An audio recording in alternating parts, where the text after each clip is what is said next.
chefe de polícia, o barulho está formado. Tem um cara lá na praça batendo em seu soldado. O capitão saiu dizendo, o tenente está desmaiado. E o caboclo no direito, não me arrume confusão, não pode ser um só cara batendo no batalhão. Diz que o cara não é gente, é difícil segurar. Ele é filho de Exu, é besouro Mangangá.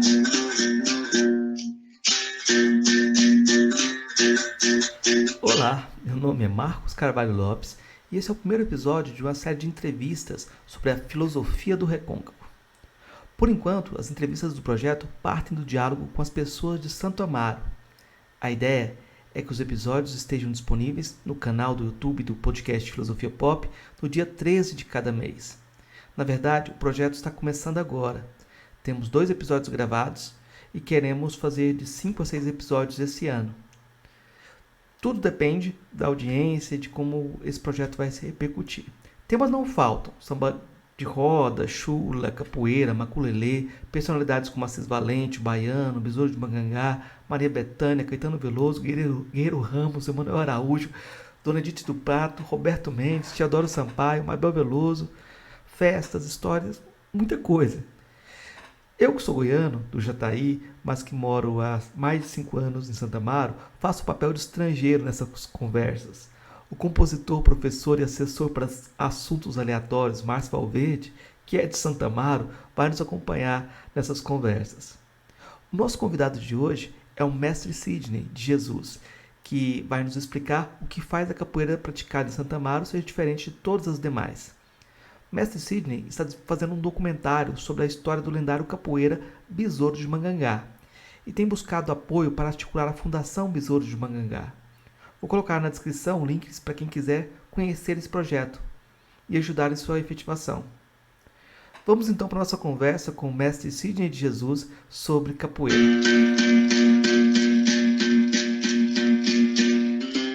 Então a gente começa esse projeto de diálogo com a cultura de Santo Amaro.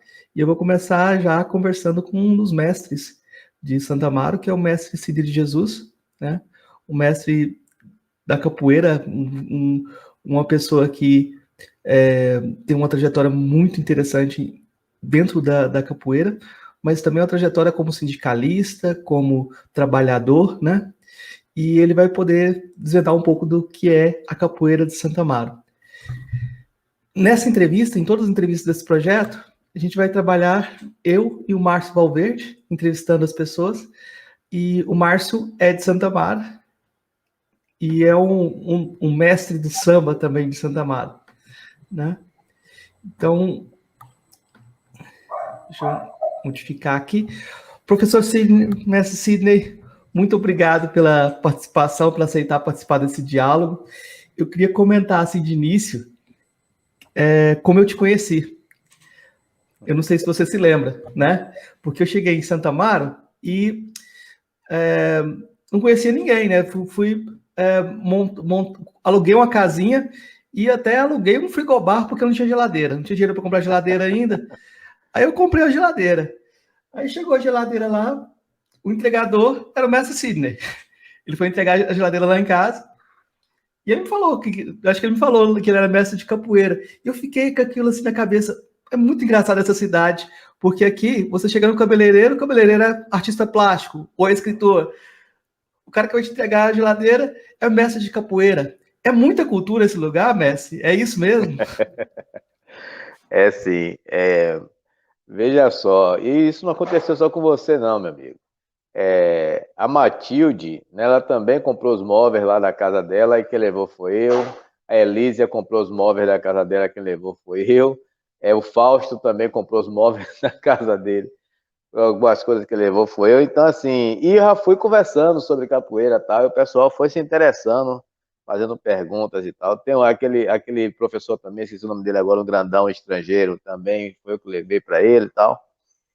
E é isso, Santa Mara é isso aí mesmo, é muita cultura, todo mundo gosta de participar de tudo e tal. Às vezes tem o individualismo, né? Mas a tendência é um dia as pessoas tomarem consciência que precisam andar coletivamente. Você está fazendo uma pergunta que é daquelas perguntas que o pessoal da filosofia gosta de fazer. Vou te perguntar por que a capoeira de Santa Mara é diferente da capoeira dos outros lugares, né? Qual que é essa diferença da capoeira de Santa Mara para a capoeira dos outros lugares? Já é uma pergunta Bom, pesada, né?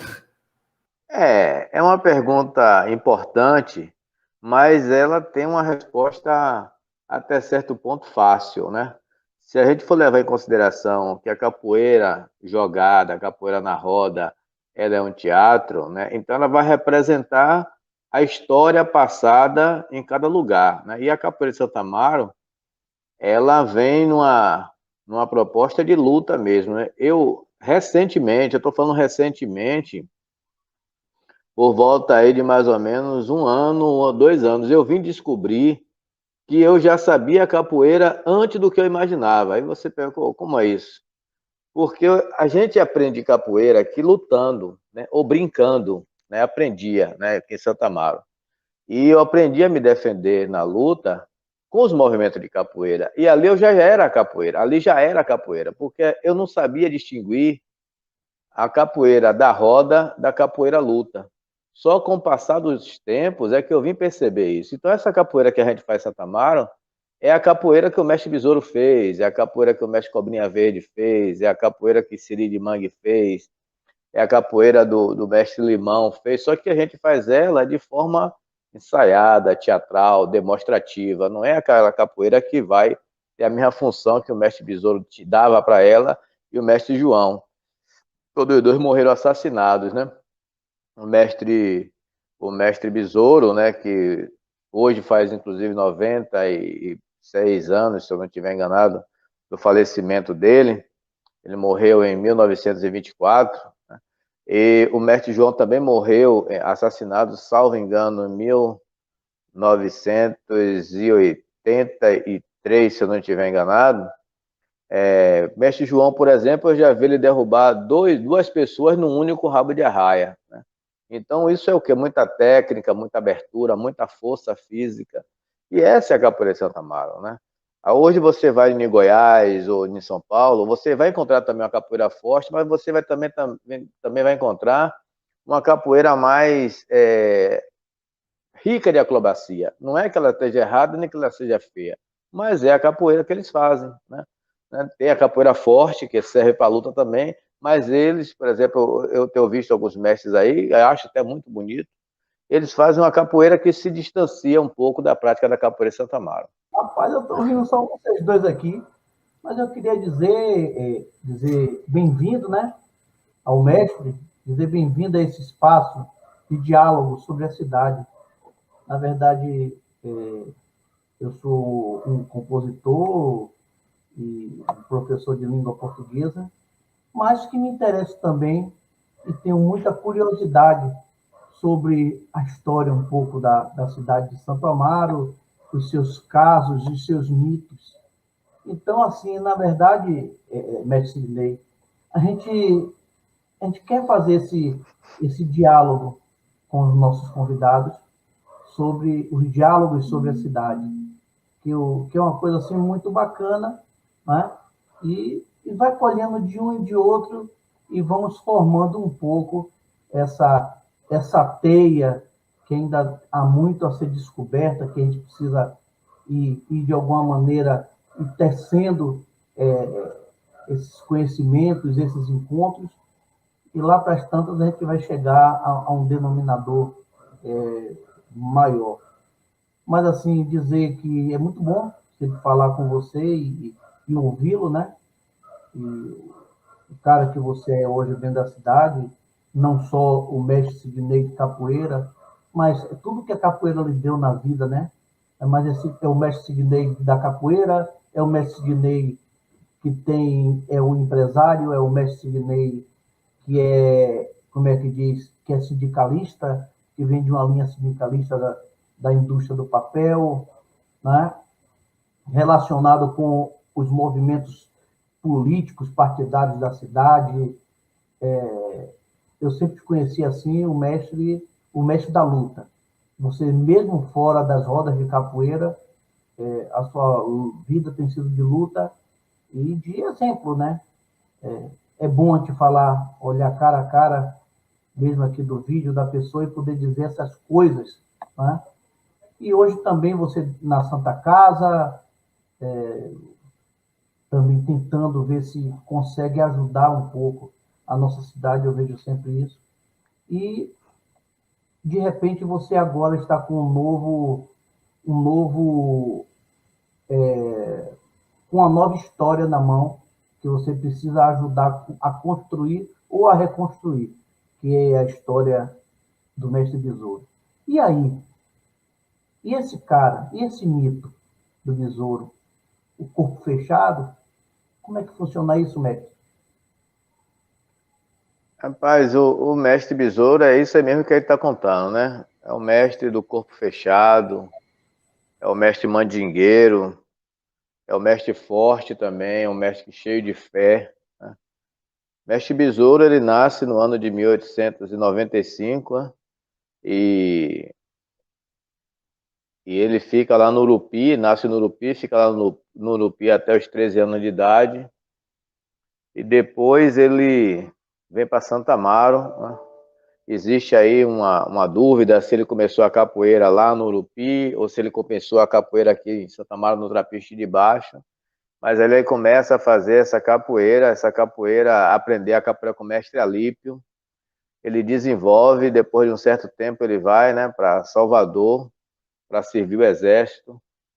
E nessa coisa dele servir o exército, ele acaba tendo um confronto lá, né, com a polícia militar. Ele, enquanto soldado do exército, ele fica uma certa desvantagem física, porque a polícia e os moradores da região lá onde ele teve esse conflito, que foi por causa de um berimbau, acaba botando ele para ir buscar um reforço. Mas como militar ele não poderia aceitar, né? O militar do exército ele não quis aceitar, né, ser escorraçado. E o motivo dessa situação toda foi porque ele foi tentar resgatar um berimbau, né, na delegacia lá de São Caetano, no bairro de São Caetano. E com isso ele acaba entrando em confronto com os militares, né, com os militares da polícia. Tem uma agressão lá, aí o superior dele entra em divergência com ele também. No final das contas, ele, por tudo isso, ele acaba sendo expulso do exército. E por ele ter batido nos policiais, na tentativa de resgatar, é bom que seja ressaltado isso, resgatar esse berimbau, ele acaba se transformando no fugitivo da polícia, da justiça. Fugitivo da justiça. Ele aí não tem mais pousada certa, ele já mora em Santa Amaro, mora em Maracangalha, ele já vai para Rio Fundo, ele já vai para Terra Nova, vai para Lamarão, fica rodando aqui nessa região. E aí é quando começa mesmo essa coisa de Besouro ter, ele assume mesmo essa coisa de defender o pobre, o mais fraco, tal. Até os animais também tem a história dele tomando briga porque o cara maltratou o animal, tal. E aí você vai ver lá, Besouro tem, ele vai procura a mãe de santo dele, né? Fecha o corpo. Existe outra divergência com relação a isso também, né? Besouro tinha um livro de São Cipriano, mas como é que ele poderia ter um livro de São Cipriano se ele era analfabeto? Será que ele era analfabeto mesmo, né? Dona Dó, que era irmã dele, era professora, foi minha professora, né, de banca. Foi professora de Netinho Schettini, que é advogado, Glória, a irmã dele, né? Caetano, que foi irmão dele, também era uma pessoa letrada, lia muito e tal. Então, será que ele realmente ele era analfabeto? Tem uma dúvida aí. Mas ele aí tinha um livro de São Cipriano com as orações dele, que ele poderia também aprender as orações sem precisar ler, alguém ensinar ele. Tinha a fava da Índia introduzida debaixo da pele, né? E tinha o patuá dele. Eram as proteções que ele acreditava, né? Além das orações. E aí, Besouro, toda vez que tinha uma situação onde ele divergia, ele discordava, ele tomava a frente, assumia a luta, né, e ia tentar fazer justiça com a capoeira, pela capoeira, através da capoeira. Eu acho que aí a gente está num lugar interessante, porque como eu trabalho com filosofia, mestre, e a filosofia começa lá com Sócrates, né? Sócrates não escreveu nada e virou exemplo para todo mundo que quer fazer filosofia depois. É mesmo como Cristo, né, que não escreveu nada e tem os discípulos dele depois. Até que ponto o Besouro virou essa figura para quem faz capoeira em Santa Amaro? Até que ponto? Rapaz, eu vou lhe falar um negócio. Márcio falou, né, uma coisa interessante aí. O Sidney é sindicalista, é empresário, é capoeirista. Não sou brigão, na capoeira eu seria um brigador. Aquele cara que sabe se defender. Hoje eu já estou meio... A idade já está bem avançada, já estou caminhando para fazer 60 anos, né? Mas o cara que sabe se defender e que não leva desaforo para casa. Então, a maioria do jovem da minha época era isso aí, entendeu? Era influenciado por você não baixar a cabeça, olhar para a questão do sistema da escravidão, né? E você não aceitar o patrão. Então, a partir do momento que eu sou um empreendedor, é porque eu não aceito o patrão.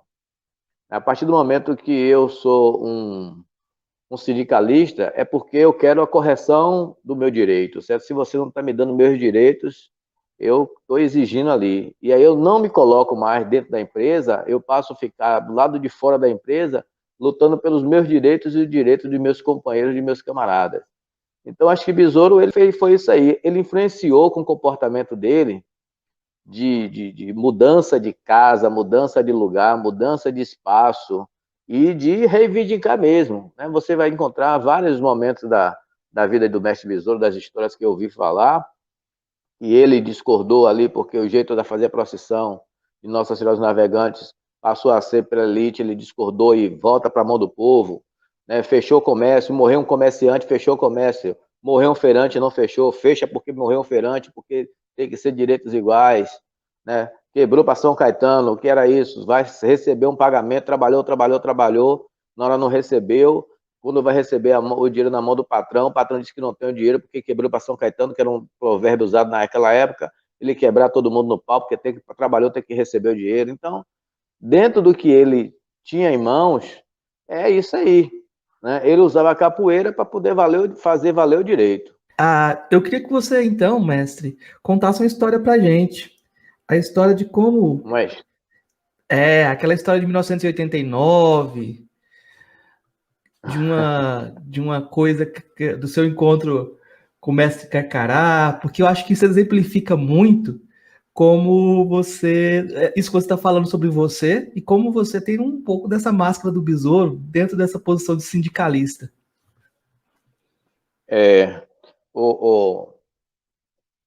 Essa coisa, eu tenho algumas histórias, né, hoje até alguns policiais, eles falam comigo e tal. Naquela época era todo mundo muito jovem, né, sangue no olho, como a gente falava antigamente, e eu me coloquei ao lado do trabalhador, enquanto algumas pessoas foram para o lado do Estado, né, talvez pela necessidade do trabalho, do emprego, ou talvez por uma orientação equivocada também. Mas a gente teve muitos conflitos e confrontos mesmo, lutas mesmo, brigas e tal.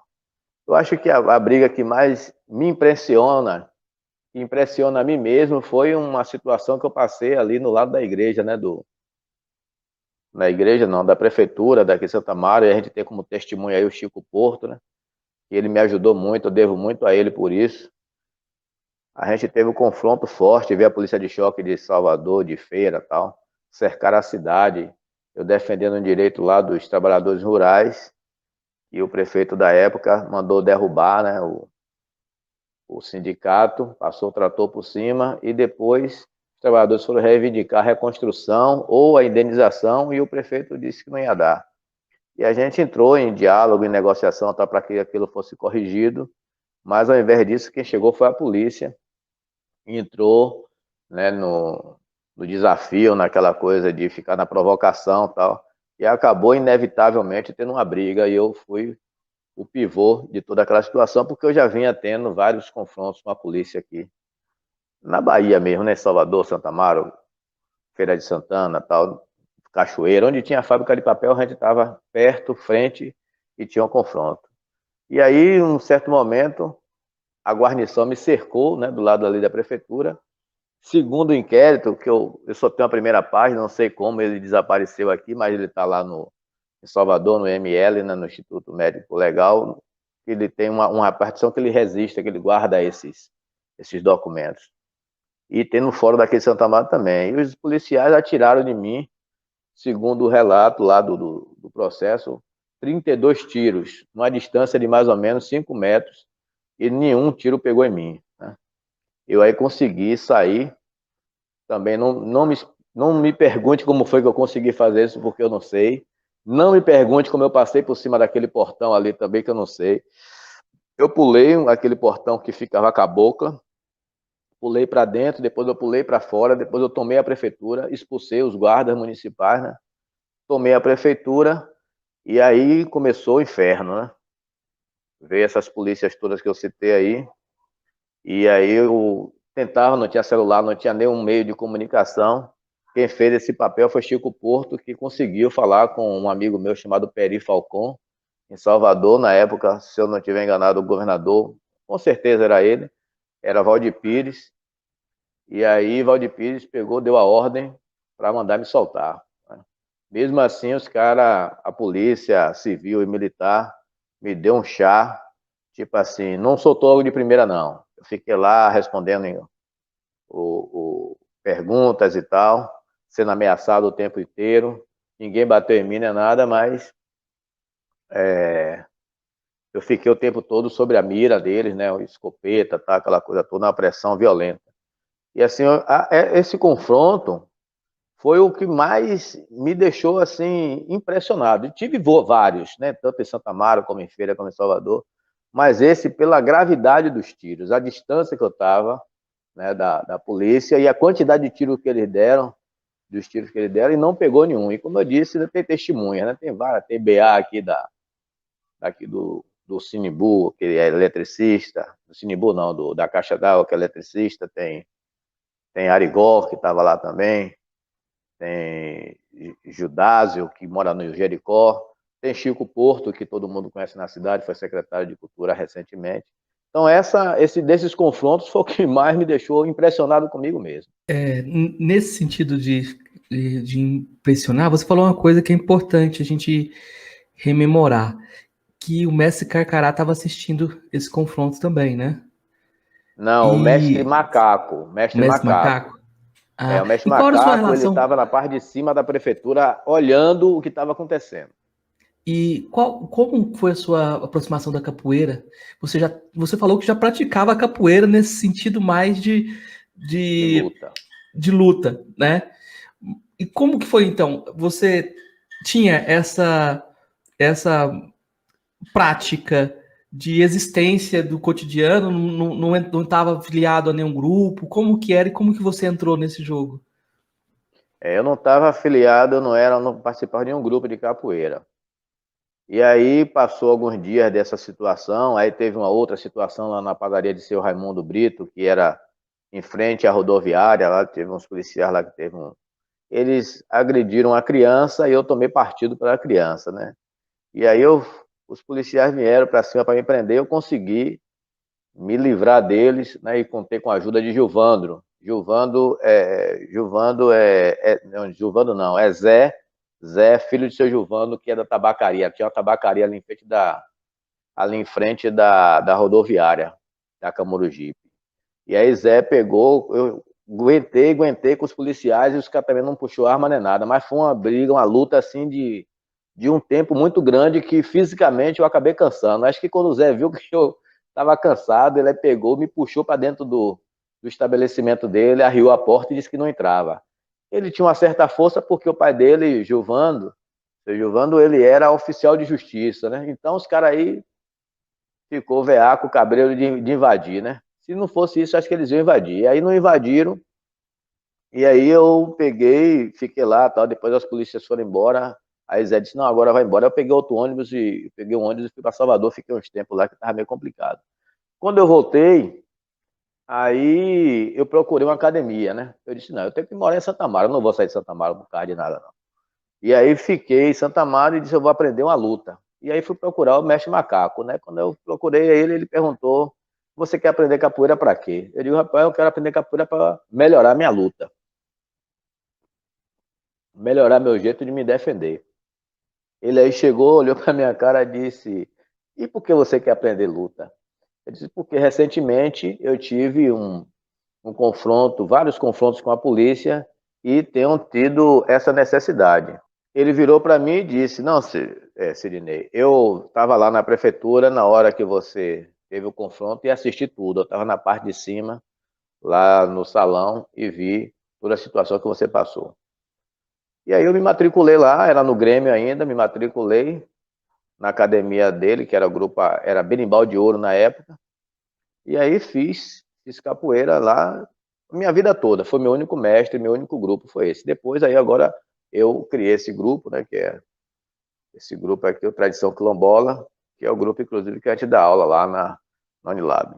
Mestre, qual é a diferença da capoeira de Santa Amaro para a capoeira que se joga em outros lugares? Como você vê, existe essa diferença? Ou existe alguma particularidade na capoeira de Santo Amaro? Rapaz, existe sim. E assim, é como eu falei, muita coisa minha, ela se perdeu porque eu não tinha a verdadeira noção, a dimensão do que é que a gente representava. Certo? Teve uma certa feita, eu fui para um evento, e nesse evento tinha o mestre Nenel, que é filho do mestre Bimba, né? Que é um dos capoeiristas mais famosos do mundo. Já falecido, mas é um dos capoeiristas mais famosos do mundo. E aí o que foi que aconteceu? Ele me vendo jogar, ele disse: que capoeira é essa que você está fazendo? Que luta é essa que você está realizando? Eu disse: rapaz, capoeira. Ele aí disse: de onde é que você é? Eu digo: eu sou de Santa Amaro. Ele disse: meu pai sempre falava isso, que a capoeira de Santa Amaro ela é diferente. Então, se você for, por exemplo, eu sou a pessoa também que levou a capoeira de Santo Amaro para o norte do Espírito Santo. E levando a capoeira para lá, a gente chegou lá e encontrou uma capoeira bem diferente, né? Uma capoeira que ela não tinha essa coisa do teatro, era o pé entrando mesmo, mas não tinha uma definição, uma variedade de golpes, vamos dizer assim. Não tinha uma variedade de golpes, porque isso também faz parte da luta, faz parte do jogo. Por exemplo, se eu der sempre esse soco aqui várias vezes, uma hora você vai entender que o terceiro, o quarto movimento ele vai se repetir e você vai me bloquear. E a capoeira de Santa Amaro é isso, é diversidade de golpes, é muita técnica, é muito controle de emocional também, não deixar a coisa te dominar, né? Você se dominar pela emoção. E também você tem que ter a questão da malícia, né? Como o mestre Carcará sempre fala e outros mestres falavam, né? Até o jeito que você andar na rua tem que ser diferente. A partir do momento que você é um capoeirista, você já não quebra numa esquina, colado na parede, você já não bebe água na casa de qualquer pessoa. São coisas que quem não é de capoeira também pode fazer isso. Mas o capoeirista, ele traz, né, toda essa malandragem, né, essa malícia. Né? A gente aqui em Santo Amaro tinha, nesse documentário que a gente está fazendo, a gente está trazendo uma versão, né, sobre a capoeira que os antigos falavam, né? Fulano pula a capoeira. Não dizia fulano joga a capoeira. Então, o jeito de você se movimentar na capoeira era realmente um pulo. Pulos e movimentações horizontais e verticais que se fazia, né, na capoeira, que davam uma outra conotação, uma outra movimentação física. Ela é indiscutivelmente diferente. Todo lugar que eu cheguei, Márcio e Marcos, dentro do Brasil, fora do Brasil, todo mundo percebeu isso. Não, esse cara ele é diferente, esse cara ele não joga igual a gente. Né? Como toda capoeira é diferente mesmo, mas a de Santa Amaro tem algumas particularidades que só tem em Santa Amaro. Por exemplo, lá em Cabo Verde, né, eu vi uma capoeira muito frontal. Né? É como se fosse um Muay Thai, um Funkotak e tal, mesmo com a musicalidade, mesmo com a movimentação semelhante, mas o deslocamento ele é miúdo, ele não tem o deslocamento de chão como a gente faz aqui. Basicamente é isso. Você, nesse sentido dessa história da capoeira de Santa Amaro, eu acho que tem uma coisa que você falou que é muito interessante.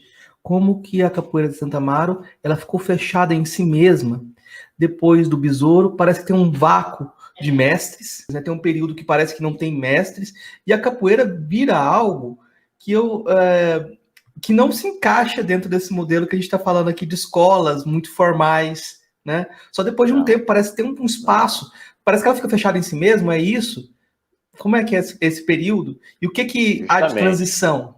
Outra coisa, Sidney, que você colocou que eu acho interessante, como que o pessoal, mesmo quando começa a se organizar, há uma disputa também, assim, não deixa todo mundo jogar, não. Um acaba com a roda do outro, né?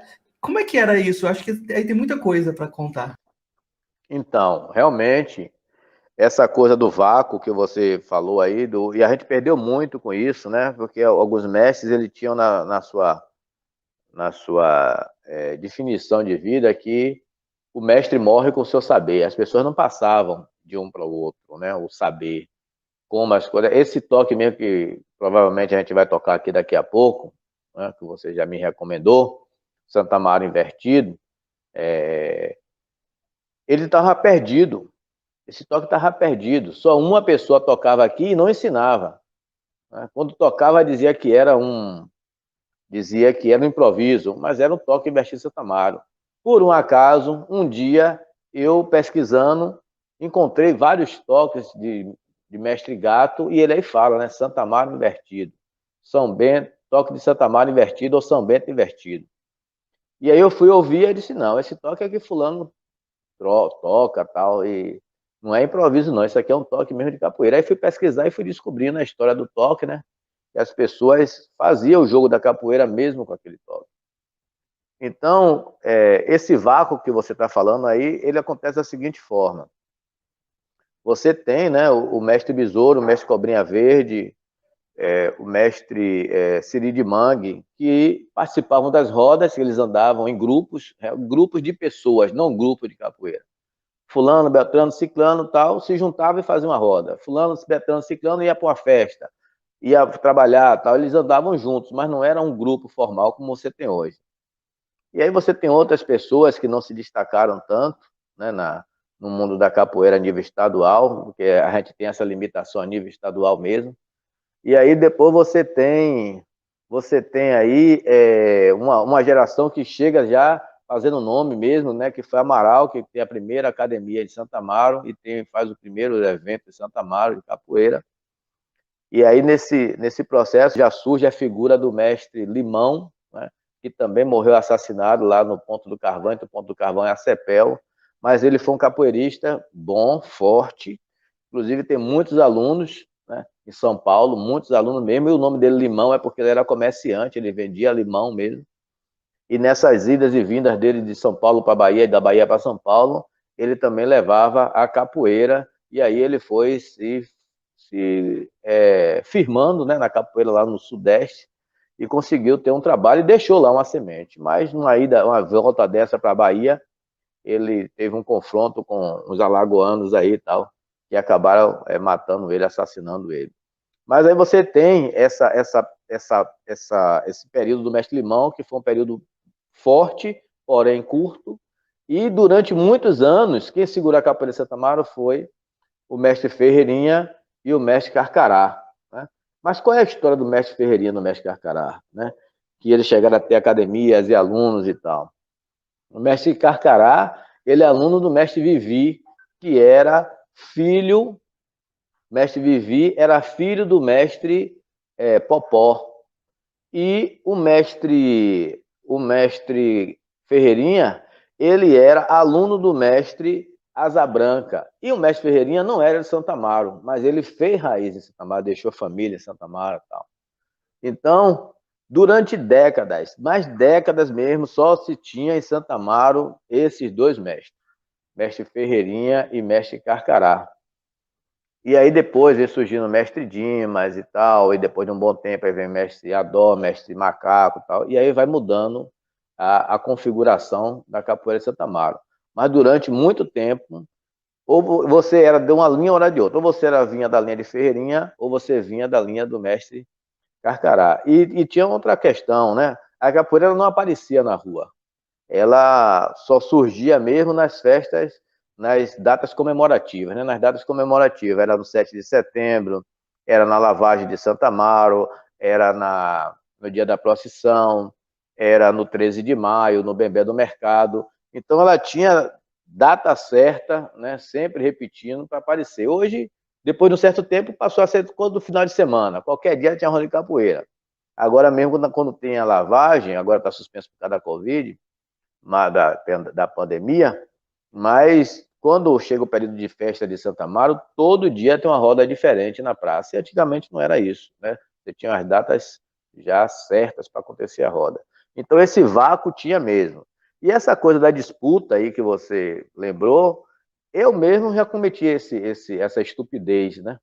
Eu já saí para acabar a roda do mestre Ferreirinha, imagine.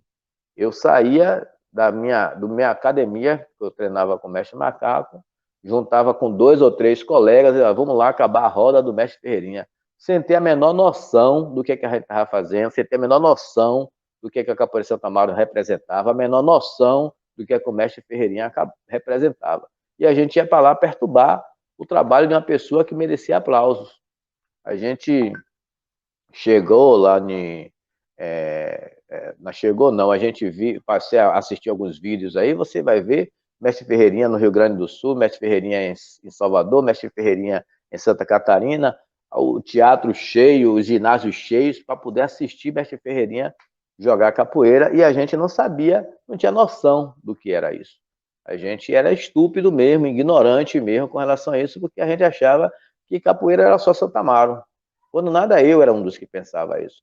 E o resto não tinha valor, não tinha conhecimento, não tinha fundamento, não tinha nada, era só Santa Amaro. Mas isso também foi causado porque a história de Santa Amaro é essa, né? As pessoas de outros lugares, você observa que você vai para Salvador, você vai encontrar diversos grupos de capoeira de diversos lugares do mundo.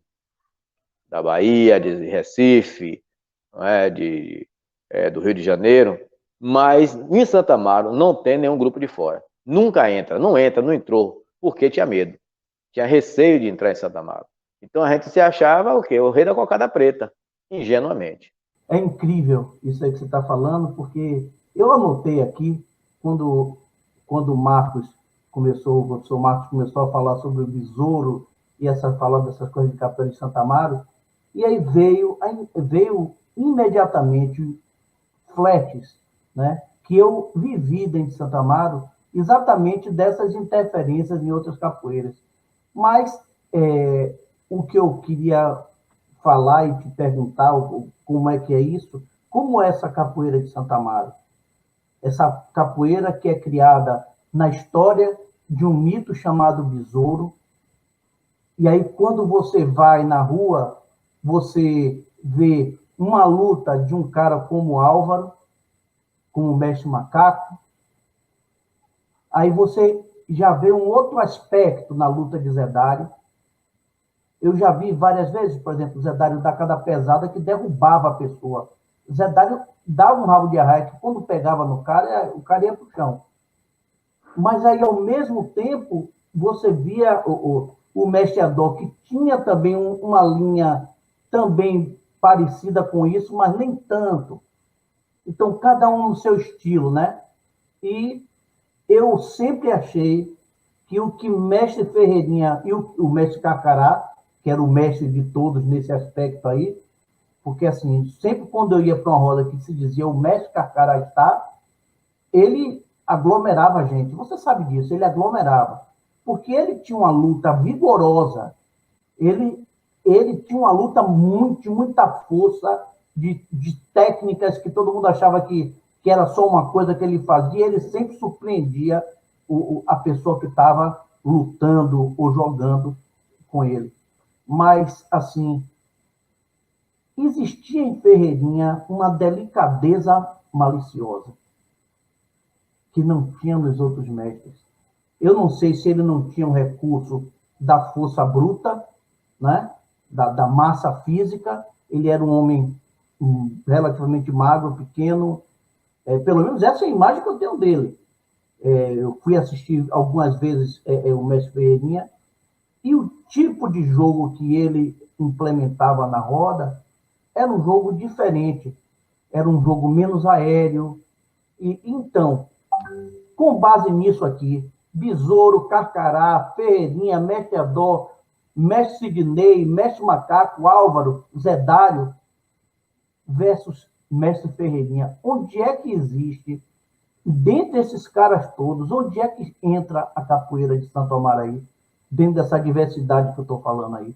como você vai caracterizar uma capoeira de Santa Amaro com só esses números aqui que eu tô citando aqui, que posso até estar, claro que eu devo estar esquecendo de outros. Eu não conheço todos os mestres de Santa Amaro, mas pelo menos alguns que eu vi jogar. E aí? Um mais aéreo, outro mais no chão, outro mais leve, outro mais lento, outro mais rápido. Como é isso? Como é que se unifica essa capoeira de Santo Amaro para um cara de Santo Amaro chegar lá fora e alguém dizer assim, esse cara joga diferente, essa capoeira não é o que se pratica em Salvador, não é o que se pratica no Rio. Como é que a gente consegue ver isso, Mestre? Bom, o que difere a capoeira de Santa Amaro é justamente isso aí, Márcio. É o fato de você não ter um padrão. Se você for, por exemplo, para ver a capoeira da Topázio, que é um grupo, você vê o cara gingando, você já sabe, ali é Topázio. Se você vê um cara da Senzala gingando, ali é Senzaleiro. Senzala, Topázio são um grupo de capoeira. Se você vê um cara do Abadá jogando, ali é Abadá. Você já mata logo só pela ginga do cara, a expressão física do cara. Então, se você for para o Rio de Janeiro, você também vai ter essa noção, porque Senzala, Abadá, esses grupos, eles são as suas principais matrizes, são no Rio de Janeiro, e acaba influenciando todo mundo. E o que difere de Santa Amaro é justamente isso, essa multiplicidade. Porém, existe algumas coisas do nosso comportamento. Por exemplo, a gente chega na roda, não vai logo para a roda. A gente passa aos instrumentos. Primeiro, passa o pandeiro. O cara pega o pandeiro e toca o pandeiro.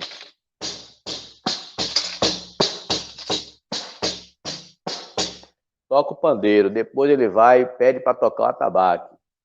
Depois ele vai pedir o birimbau. Se der, deu. Se não der, não deu. Depois ele vai cantar. Isso aí já é uma coisa que não é todo mundo que faz. A maioria dos capoeiristas já chega e já quer logo jogar.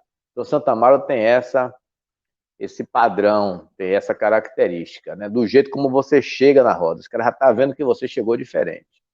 Depois você pede para cantar. Quando você canta, você geralmente, para quem mantém a raiz, ele vai cantar as músicas tradicionais. Por exemplo, vou dizer a meu senhor que a manteiga derramou, e a manteiga não é minha, é da filha do doutor. Vou dizer a meu senhor que a manteiga derramou, e a manteiga caiu na água, logo ela se molhou. Ali já é um sotaque da capoeira quer dizer uma indireta, né? Ou também você pode estar cantando por cantar, só para abrir a sua participação na roda.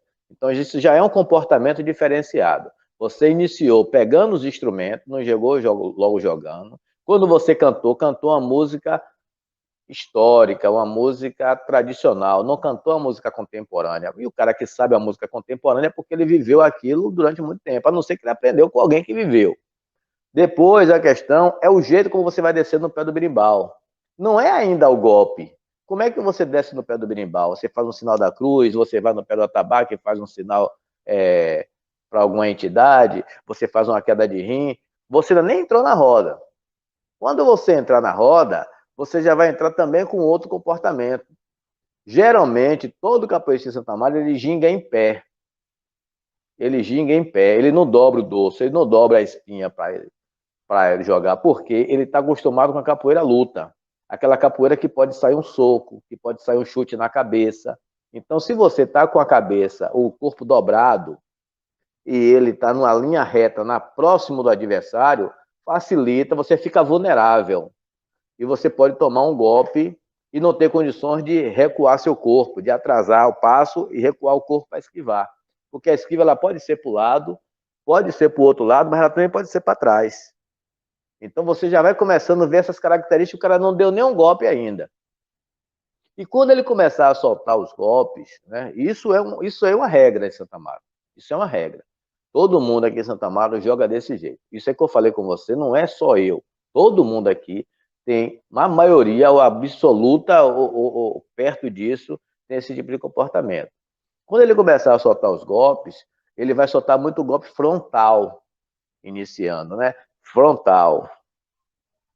Ele não vai dar um golpe giratório como é o rabo de arraia. Isso ele só vai dar no momento que for oportuno. Então é isso que define essa capoeira de Santa Amaro, né? Cada um com seu estilo, cada um vai brincar, vai sorrir. Sorrir, a maioria sorri na roda, mas nem todos sorriem. Uns sorri de coração, porque o cara tá ali mesmo, o cara é gente boa, de brincadeira, tal, mas tem gente que sorri fazendo uma coisa, mas na verdade é outra, sendo bem direto na falsidade, né? Então, é isso que define, essa multiplicidade, né? Mas ao mesmo tempo tem um padrão inicial, a assinatura de Santa Mara. A assinatura de Santa Mara é isso aí que eu falei. Então aí você diz, pô, esse cara, de onde é esse? Aí por isso que surge a pergunta, você não é daqui, de onde é que você é? Aí sai a resposta, eu sou de Santa Mara. Essa questão da assinatura de Santa Mara, a gente está buscando essa assinatura, e eu acho que tem uma coisa interessante aí, que é um elemento que a gente não falou ainda. Você comentou do berimbau, dos cantos, né? Mas eu vou te perguntar sobre religiosidade. Como é que você pensa essa relação da capoeira com a ancestralidade? Essa ligação é necessária? Como é que você vê as apropriações da capoeira que se afastam da cultura negra, por exemplo, né?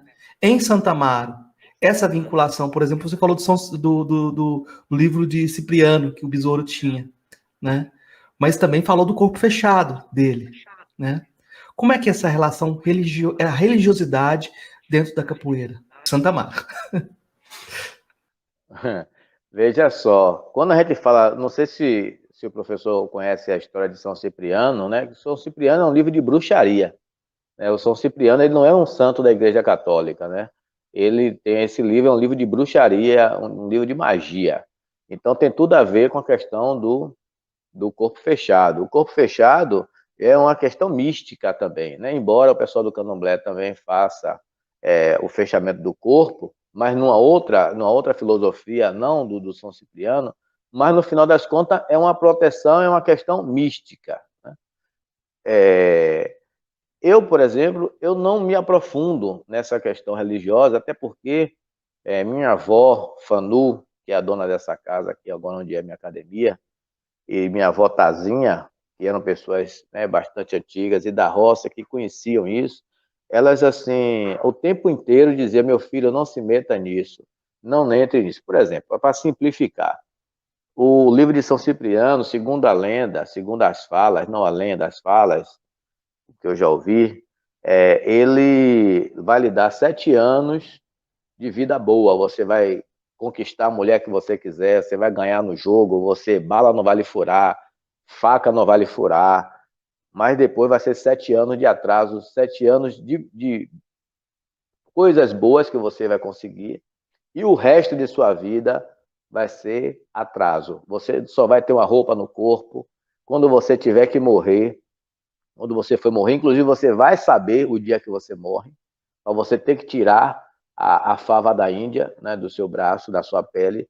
Se você não tirar, você fica a pele e osso e não morre enquanto não tirar. Então, isso é fantástico, isso é mentira, isso é surrealismo. O que eu posso dizer, parceiro, foi que eu tive uma experiência com uma pessoa que tinha um livro de São Cipriano, que tinha a fava da Índia e que tinha o patuá, e eu vi isso acontecer.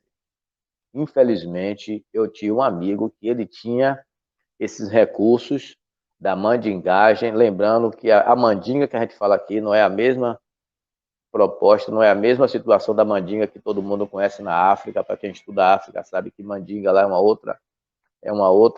outra coisa. Então eu vi isso aí, eu convivi com uma pessoa que tinha esses recursos e vi ler lá. Com relação a isso tá dentro da capoeira, tem opções. Tem gente que tem gente que não quer ter. Eu, por exemplo, eu acredito em Cristo, eu acredito em Jesus Cristo, eu acredito em Jesus e tenho minhas orações. Mas as minhas orações, elas são baseadas numa fé ligada ao Cristo, ao Jesus. Eu tenho uma aproximação com o povo do Candomblé? Tenho. Nosso documentário agora a gente trouxe uma pessoa que é muito importante no Candomblé aqui de Santa Amaro, que é o Roque, Pai Roque, ou Babalorixá Roque, e ele é uma pessoa que, inclusive, é meu irmão da Santa Casa. A gente tem uma relação boa, mas eu não frequento a Igreja Católica, né? Eu tenho a minha crença, a minha cabeça, a minha fé. Né? Se eu tivesse de dizer, você tem duas religiões? Tenho. Uma é o candomblé, a outra é Jesus Cristo. Jesus Cristo, quando eu falo, é na compreensão do que quer dizer a palavra Jesus e a palavra Cristo, que são palavras que estão juntas, mas não começaram juntas. Na verdade, é interessante a sua resposta. Mas, assim, parece que existe uma coisa em relação aos mestres de capoeira, e essa pergunta do professor Marcos é muito pertinente.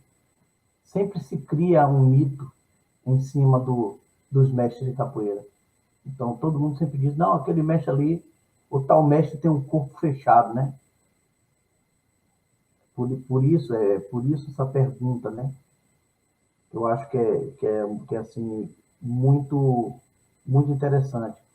Mas, apesar de ver tudo e ainda voltando àquela questão da capoeira de Santa Amaro, sendo uma capoeira diferente.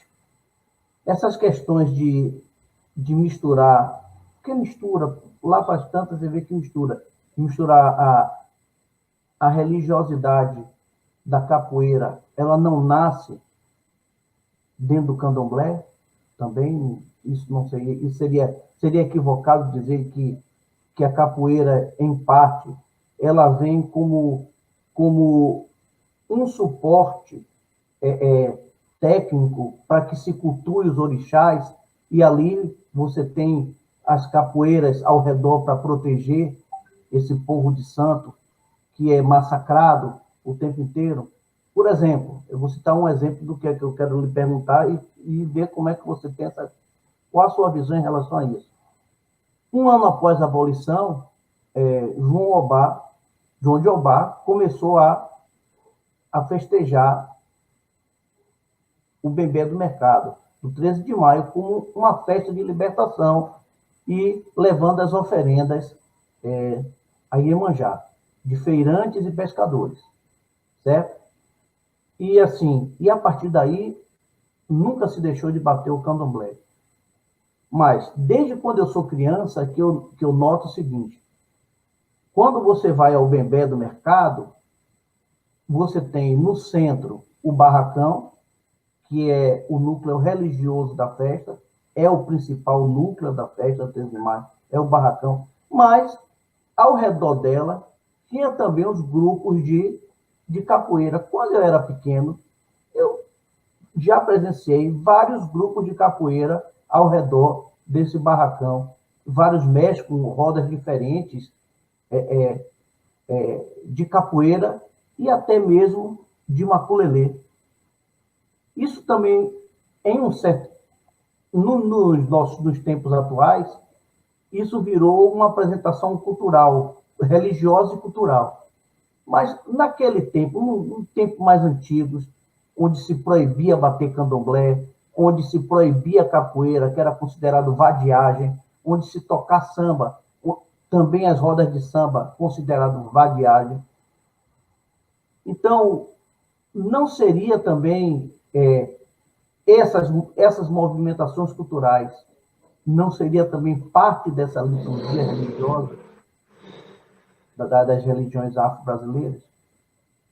Olha, eu vou falar com você mais a questão histórica, né?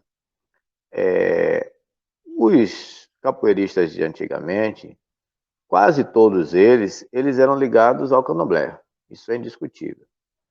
Muitos deles, atualmente, por exemplo, alguns deles, por exemplo, Railan tem uma ligação com o candomblé. Mestre Macaco tem uma aproximação. Mestre Benegó tem aproximação. Mestre Adó é Ogã. Mestre Dimas é Ogã de corte. Mas Mestre Carcará não é da capoeira. Mestre Felipe também não... desculpe. Mestre Carcará não é do candomblé. E Mestre Carcará não é do candomblé. E Mestre Felipe também não é do candomblé. Né? E eles afirmam isso, eles não são do candomblé. Eles afirmam que eles não são do candomblé, nem Mestre Carcará, nem Mestre Felipe. O que é que acontece? A capoeira, ela realmente defendia os terreiros e os rituais. Eu sempre coloco o seguinte, ali no Bembé do Mercado, é uma encruzilhada de 5 esquinas, né? Uma do Baiano, a outra da Farmácia Santa Amaro, a outra do Rio do Beco das Flores, a outra ali de onde desce o mercado da farinha, e a outra cai em cima na outra ponta do mercado do fato. São cinco pontas, né? Uma encruzilhada de 5 pontas. E como é que você fazia os rituais antigamente? Eram os capoeiristas que tomavam conta. Ele estava ali para a coisa acontecer, ninguém incomodar e nem ver. Eu só vim entender um pouco do que era aqueles sacrifícios que eram feitos e onde escondia as coisas depois de muito tempo, porque ninguém se aproximava. Porque os capoeiristas ficavam ali para dar aquela guarnição, para dar aquela proteção. E isso era também na hora de levar os presentes, o capoeirista ia junto para dar proteção, porque era altas horas da noite. O capoeirista ia acompanhar para levar os presentes, para levar os ebós, né?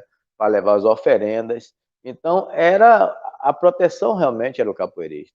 Se você for olhar, muitos toques do atabaque, que eles estão na capoeira, alguns têm uma semelhança muito grande com os toques que são realizados no candomblé, né? O barra-vento, o ijexá, né? O angola, o queto. Então, tem alguns toques que realmente são próximos. Não são exatamente iguais, mas eles têm uma aproximação no seu tom, na sua batida, muito semelhante, né? O ijexá, por exemplo, da capoeira, ele é semelhante ao ijexá do candomblé, e não é igual, mas tem uma semelhança. Então, essa coisa realmente tem uma participação, mas quem é a religião, quem é o religioso é o capoeirista, não é a capoeira. A capoeira ela não tem essa coisa, tipo o seguinte, vou colocar aqui um exemplo radical. A CUT era o braço do trabalhador, a CUT era o braço do trabalhador no PT. Ou o PT era o braço partidário da CUT. Não é isso na capoeira. Capoeira, candomblé, candomblé. Entendeu? Então não tem essa coisa definida. É tanto que eu sou uma pessoa que tem lutado muito para que a capoeira não seja retirada do bembé do mercado. Eu não aceito a capoeira ficar fora do bembé. Eu não aceito eu, Sidney, ficar fora do bembé. Isso tem sido uma briga permanente, uma briga constante com algumas pessoas de Santa Amaro que querem deixar a capoeira de fora do bembé do mercado. Eu não aceito isso. Às vezes pago um cachê. É como eu já disse, se qualquer pessoa for fazer uma pesquisa lá na Secretaria de Cultura do Estado, ou do município, e do Estado também, porque o Estado também já pagou cachê para o bembé do mercado, você não vai encontrar mais de três recibos meu lá de pagamento de cachê. Enquanto a minha vida toda, porque bote aí uns 30 anos ou mais, eu venho participando da roda do bembé do mercado. Então você vai achar lá, mas no máximo vai achar três recibos lá de pagamento. Então o dinheiro para mim não era o motivo pelo qual eu estava no bebê, e sim o meu desejo de participar por acreditar que aquilo é realmente um momento importante de reunião do povo negro. Aí tem uma coisa muito interessante. Tem muitas coisas interessantes aqui o tempo todo na conversa, mas eu acho que essa questão da religião, a própria palavra religião é complexa porque ela é formal, mas a religiosidade é mais ampla. Religiosidade é aquilo que a gente acredita, né? E ela é mais ampla, é aquilo que as pessoas se comportam a partir daquilo que acreditam.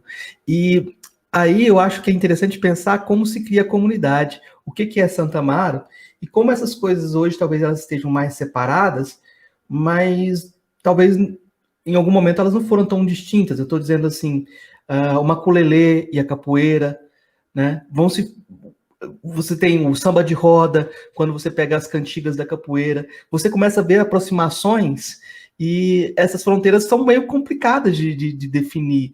Eu queria que você comentasse um pouco sobre isso, porque eu estou pensando nesse lado musical que você colocou, e quem é de fora pensa, tem uma ukulele, tem o samba de roda, mas quem é de fora vê semelhança, né? E existem diferenças aí. E às vezes essas diferenças até elas são complicadas, porque às vezes as pessoas começam a misturar uma ukulele com a capoeira de uma forma que não respeita dimensões religiosas também. Queria que você comentasse um pouco sobre isso.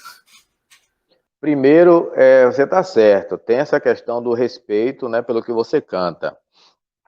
E segundo, que muita coisa realmente que está no maculelê e que está lá no samba de roda vem para a capoeira. Tipo, samba lelê bateu na porta, samba lelê vai ver quem é.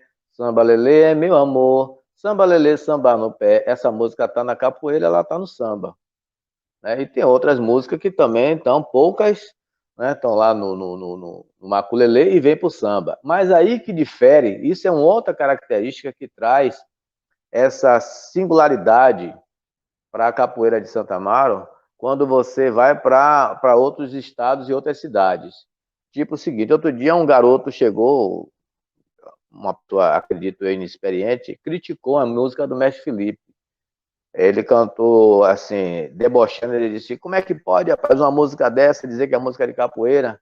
Cortar pão, cortar bolacha no fundo da padaria, vou jogar na Bahia, vou jogar na Bahia, cortar pão, cortar bolacha no fundo da padaria, vou jogar na Bahia, vou jogar na Bahia. Ele achou que essa música ela não tinha nexo, não tinha sentido para estar na roda de capoeira, extremamente equivocado. Porque as músicas de capoeira, cada música, ela tem um código, ela tem um sinal. Que é isso que leva a capoeira que a gente fala e que a gente faz para dentro da universidade para trabalhar ela enquanto tema num curso de letras. Por quê? A capoeira é um código, ela tem um código. Os toques têm um código, cada toque desse ele dá um recado, e a música também é um código, né? Se eu canto aqui, é uma música fácil de você entender o propósito dela. Olha, quebra, jereba, quebra, olha, quebra, jereba, quebra. Se quebra tudo hoje, quebra, amanhã nada quebra. Tá dizendo o quê? Tá mandando quebrar, bater. Né? Deixou de virar uma brincadeira, deixou de ser uma brincadeira e agora vai quebrar. A madeira vai gemer. Outra música que você pode fazer o oposto disso, né? Joga bonito que eu quero aprender a capoeira e o maculelê. Joga bonito que eu quero aprender a capoeira e o maculelê. Joga. E aí você tem o quê? Quando você tá mandando quebrar, tá mandando quebrar. Quando você tá dizendo jogar bonito, você tá dizendo o quê? Que não quer violência, que não quer pancada. Então é um código da capoeira. Quando você está dizendo corta pão, cortar bolacha no fundo da padaria, você está dizendo a mesma coisa. É para cortar, é para apertar o jogo. Então, o capoeirista, às vezes, ele não entende porque ele não teve uma pessoa que orientasse ele nesse sentido. Aí uma música, uma vadiagem lá sem nenhum propósito. Eu não sou daqui, marinheiro, só eu não tenho amor, marinheiro, só eu sou da Bahia, marinheiro, só de São Salvador. Essa música ela pode ser uma música só de vadiagem, sem nenhum propósito, sem nenhum objetivo, mas também pode estar dizendo que ele não é dali e que ele não tem nenhum compromisso. Depende da circunstância, de que momento ele puxou a música. Então isso também é muito peculiar, isso é muito de Santa Amaro. Porque lá fora, às vezes você tem músicas que elas trazem. Outro dia eu ouvi uma música de capoeira que o cara falava de mochila, falava de telefone celular, falava de avião. Eu digo, porra, a gente trabalha a música para preservar a questão da tradição e o cara trazendo coisas extremamente contemporâneas, totalmente contemporâneas, e fazendo esquecer a estrutura tradicional da capoeira. Por quê? Porque quando algumas pessoas trazem essas músicas e anula a senzala, o canavial, a chibatada, o pelourinho, ele está apagando uma parte da história. E ele começa a trabalhar uma capoeira, às vezes, através da musicalidade, que parece que a capoeira nasceu na academia. E a capoeira não nasceu na academia, a capoeira nasceu pela necessidade de uma luta. Meu mestre, você chegou aí na encruzilhada, então. A gente sabe que todos os processos de cultura, eles estão em mutação, em transformação o tempo inteiro. Como é que a capoeira vai conseguir sobreviver futuramente com essas intervenções cada vez mais pesadas das coisas cotidianas? Porque, olhe bem, quando ela surgiu com as coisas cotidianas, falando do seu sofrimento, do que tinha antes. Hoje o sofrimento ainda há, mas ele se transformou também em outras coisas, outras formas de sofrer, outras formas de viver. E aí, como é que o mestre de capoeira vai conseguir labutar com o cara que diz corta pão, corta bolacha, no fundo da padaria? E daqui uns dias eu não sei nem se a gente vai ter padaria, no sentido dessa padaria que a gente tem hoje, eu não sei nem se será mais padaria, né? Já tô dando outro nome a essas coisas todas. E assim, é isso que eu quero saber. Como é que você se vê? Um tradicional fechado ou um tradicional que se abre? Você acha que a capoeira deve se manter tradicional, a capoeira do Pelourinho, a capoeira que foi do sofrimento, mas também que busca a libertação? Ou essa capoeira cotidiana que cada vez mais as academias estão tomando conta e estão se espalhando pelo mundo? O que seguir? Como vai ser esse caminho? O que é que você acha disso? Primeiro, eu acho que a gente tem que preservar, certo? Preservar as tradições, se manter numa relação de fidelidade com a ancestralidade, mas aceitar o novo, desde quando ele não elimine o tradicional. Por exemplo, tem alguns movimentos de capoeira aqui que meus alunos fazem, são movimentos tradicionais e movimentos contemporâneos, né? Por exemplo, tem aqui o salto, um salto, por exemplo, o salto mortal ele é um movimento antigo do ser humano, até o macaco, um macaco animal mesmo lá, o irracional, que não é tão irracional assim, ele faz o macaco, ele pula, ele com a mão no chão ou não, ele pula.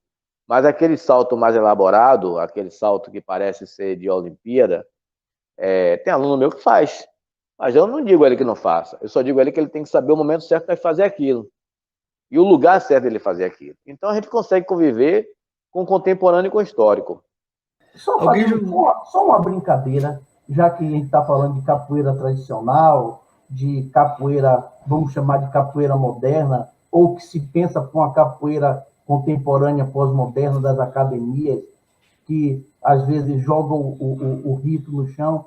Aquele filme Besouro, um filme quando eu vi aquele cara atravessando de um lado do outro da cachoeira, eu achei que era Bruce Lee. Eu tive a sensação de que aquilo era Bruce Lee. Eu tomei um susto. Eu fui assistir no cinema, quando eu vi aquela cena, me deu um baque, eu disse, minha Nossa Senhora, eu vou cair fora daqui. Eu não vou assistir até o final desse negócio, não. Entendeu? Aquele filme tinha muito dessa coisa do cinema oriental, né? Do karatê e tal, dessas lutas orientais, tinha muito ali mesmo. Né? Então, o filme Besouro, eu antes eu até era radicalmente contra o filme Besouro, mas depois eu fiz uma reflexão sobre o filme, né? E sobre alguns escritores e produtores que trabalham a questão do Mestre Besouro e de Santa Amaro, e eu cheguei à seguinte conclusão: se esses caras também não tivessem feito o que fizeram, né, do jeito que eles quiseram fazer, a gente até hoje estava no ostracismo.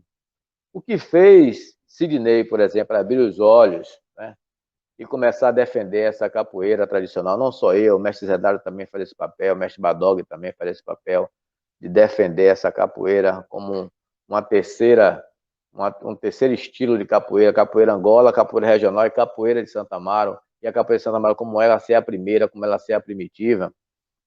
Se não fosse essa provocação do filme e do pessoal de fora, talvez a gente estivesse aí achando até hoje que nós seríamos o rei da cocada preta, e na verdade não somos. A gente ficou para trás, né? Agora, nesses últimos anos, e com essas possibilidades aí abertas das lives e tal, esses programas, o YouTube e tal, o Facebook, o WhatsApp, que a gente conseguiu dar relevância para o nome da Capoeira de Santa Amaro. Porque se fosse só na questão de roda, na questão de treino, a gente, meu amigo, ia levar séculos e talvez não chegasse a lugar nenhum. Porque a quantidade de pessoas que defendem essa proposta é muito pequena. A maioria das pessoas aqui em Santa Amaro, elas preferiram, por uma questão até de sobrevivência, aderir a outros estilos. né? Eu não aderi, eu permaneço. E você comentou isso, como é que eu vou conviver e sobreviver enquanto tradicional dentro desse mar de modernidade que tem na capoeira? Como é que eu vou conseguir fazer isso? Rapaz, enquanto eu tiver vida e saúde, eu vou conseguir permanecer. Mas eu tenho quase certeza que a maioria dos meus alunos vão aderir a outros estilos. Eu não sei se eles vão ter essa persistência, essa força de se manter só na capoeira tradicional. É muito difícil, né? Você fazer as coisas, defender bandeiras, ainda mais bandeiras polêmicas, sozinho. Às vezes eu me sinto sozinho dentro desse processo. E isso não é uma coisa simples, não, Márcio e Marco. Isso é uma coisa muito complexa. E quando você está falando, isso eu tenho tranquilidade e paz para falar isso aqui com vocês. Quando você está falando de estilo de capoeira regional e, e Angola, eu sei, eu não estou querendo generalizar, mas você está falando também de economia cultural. Economia cultural, meu amigo. Tem gente aí, tem grupo aí que tem 100 mil alunos. Tem grupo aí que tem 200 mil alunos, que o cara está em 70 países. O outro está em 40 países. Quando você fala de estilo de capoeira Angola, você está falando também numa produção imensa de material músico, de berimbau, de uma cor X, de um jeito Y, de um jeito de vender roupa, de um jeito de vender o chapéu, de um jeito de vender o boné. Tem uma rede econômica por trás disso. Não estou aqui querendo ofender ninguém, mas você está falando de uma economia cultural. É uma coisa muito forte. São 6 milhões de capoeiristas, a princípio, que tem no mundo. São 6 milhões, sem contar os admiradores. São 6 milhões de pessoas que fazem capoeira no mundo. E ainda tem o seguinte, ainda tem que ser levado em consideração o seguinte, a capoeira ela é um dos segmentos culturais que mais fortalecem e divulgam a língua portuguesa, com todos os problemas que tem da questão da colonização, né? Não esquecendo isso. E também é a prática esportiva e cultural que mais traz dinheiro, envio de verbas do exterior para cá, para o Brasil, é a capoeira. Então a gente está falando de economia.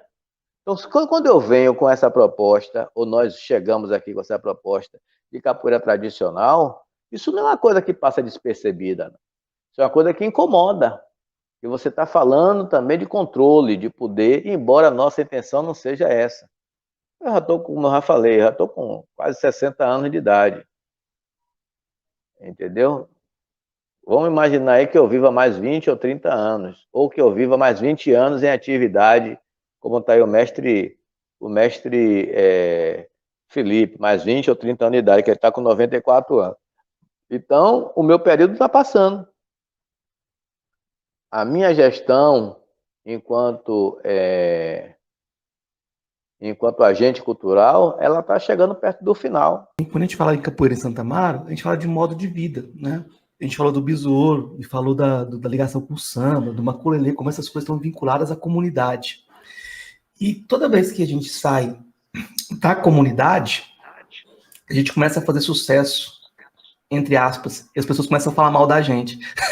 Toda vez que você consegue transcender um pouco a comunidade, aí você entra no comercial, porque o comercial faz parte da situação, mas as pessoas querem dizer que você perde legitimidade, né? E isso é uma tensão muito complicada. E eu fico pensando em como você vive essa tensão dentro da academia, né? Porque isso é uma novidade também, né? Você está na academia e ser reconhecido como um mestre, mas um mestre de uma visibilidade segregada. Você tem lugares que você fala e lugares que você não fala. Lugares que o pesquisador está falando por você. E um pesquisador que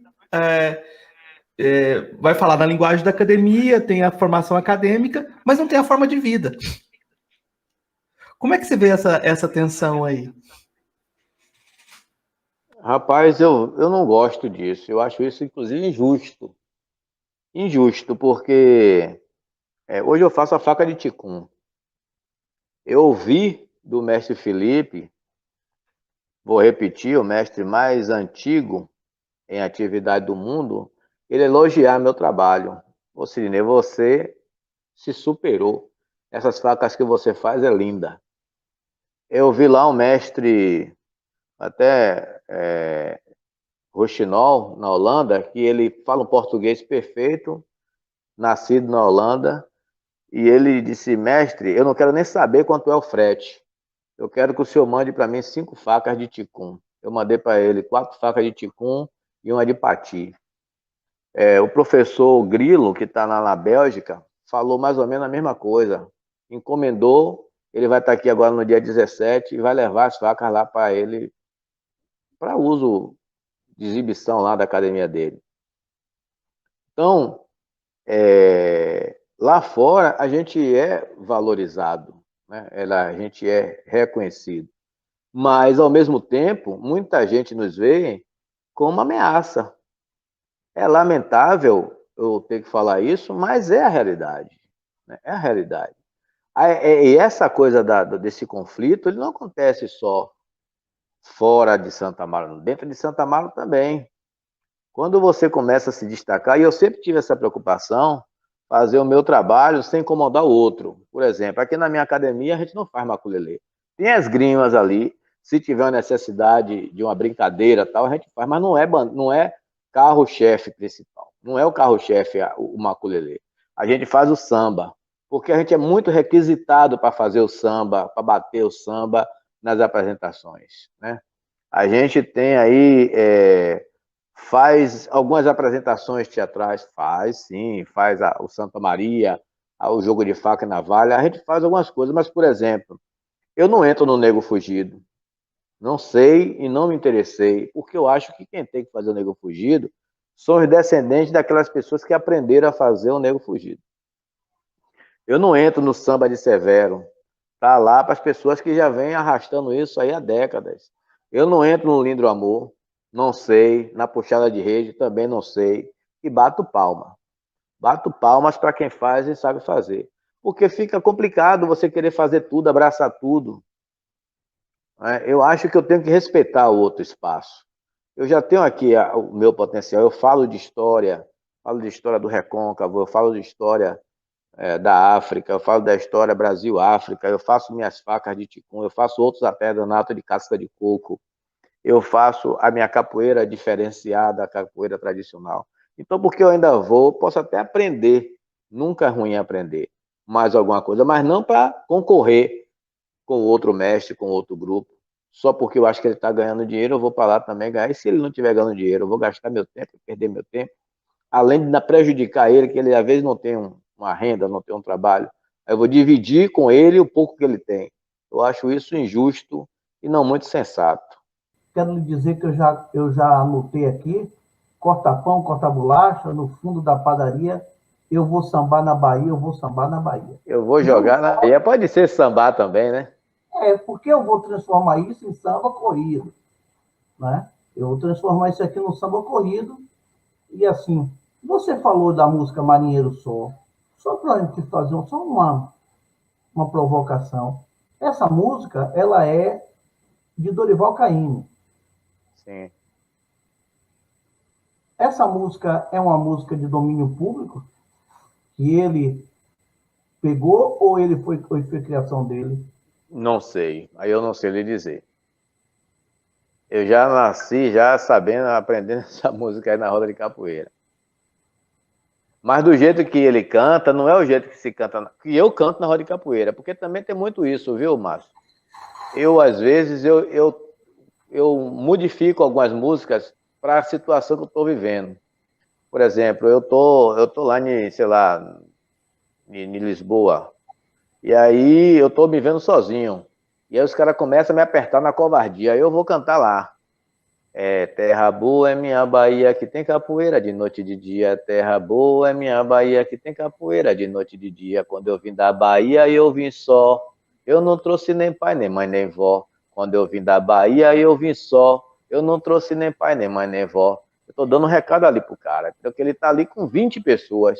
Eu tô ali sozinho e o cara quer me apertar. Então essa música, na verdade, essas duas músicas, elas não são só esses dois refrões. Tem muito mais, digamos assim, um conjunto de outras frases para poder compor essas músicas. E elas não são juntas. Eu juntei elas para fazer a minha música, o meu sotaque.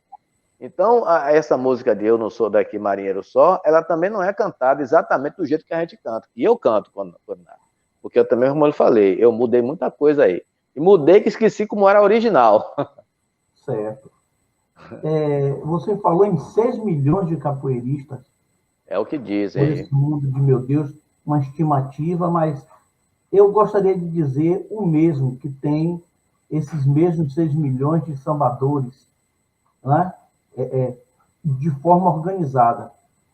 Eu sempre falei isso aqui em Santa Amaro, eu disse assim, eu sei que tem grupos, claro, mestre fulano, mestre ciclano, cada um com sua academia, isso é hipernatural.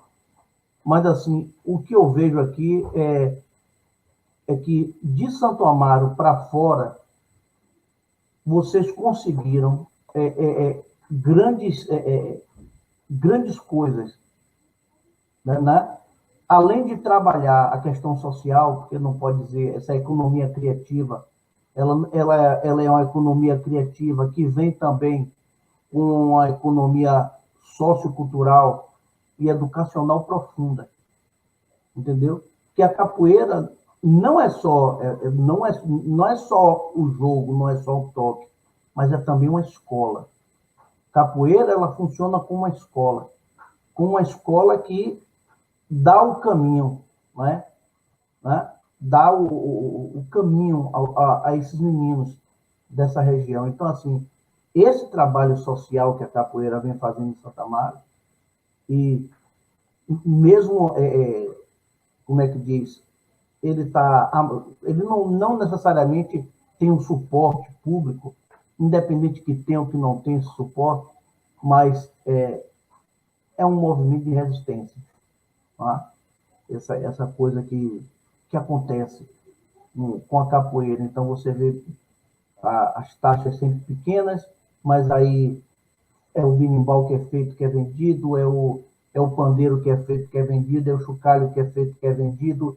São mestres que recebem os seus certificados e que abrem outras academias desse mestre. A questão do respeito que o mestre tem do seu mestre, entendeu? Essa coisa de você, por exemplo, ter outras academias fora de Santo Amaro e de levar o nome da sua academia para fora. O mesmo acontece com o Zé Dário, o mesmo acontece com outros mestres aqui em Santo Amaro, que tem academia em outros locais. Eu acho que, de alguma forma, vocês estão fazendo esse trabalho e há uma organização, né? E eu não sinto isso, por exemplo, dentro dos grupos de samba de roda.